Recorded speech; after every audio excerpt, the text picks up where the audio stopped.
Եմ երկուսիդ էլ, եթե տեղեկացված եք պատասխանեք, երեք Նյուզեեմը տեղեկություն հայտնեց, որ Երևանի մաթեմատիկական մեքենաների գիտահետազոտական ինստիտուտը վաճառվել է ռուս գործարար, հայտնի ռուս գործարար Վլադիմիր Եվտուշենկոին, որովհետև Եվտուշենկովին եւ նախորդ օրներ կարծես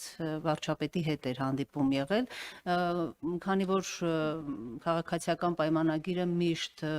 նախկին իշխանություններին մեղադրել է, այսպես ասած, ամեն ինչ ռուսներին վաճառելու, այսպես այդ մեղադրանքն է հնչեցրել, ինչ տեղեկություն ունեք այս մասին, քանի որ Նյուզեեմը իր աղբյուրներին է հղում անում եւ այդ ինստիտուտը,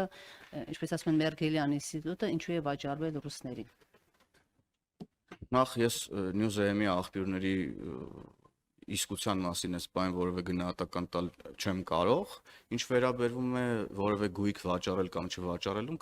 այս process-ները հնարավորինս թափանցիկ են, կառավարության որոշումներով են սրանք տեղի ունենում,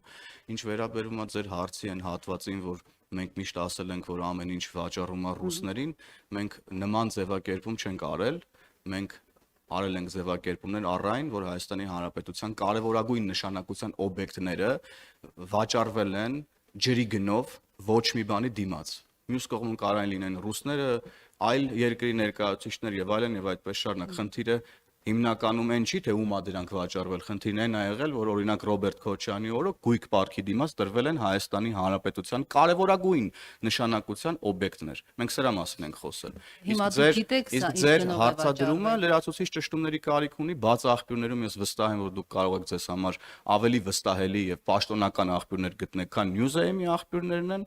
եւ այսքանը Հայաստանի Հանրապետությունում ցանկացած գույք, եթե տրվում է վարձով կամ վաճառվում է կամ ներդրումային ծրագիր է իրականացնում, այս ամեն ինչը տեղի ունենում բաց, թափանցիկ կառավարության որոշումներով, դուք էլ տեսել եք, որ 2018 թվականի ոչ բռնի թավշյա ժողովրդական հեղափոխությունից հետո կառավարության նիստերը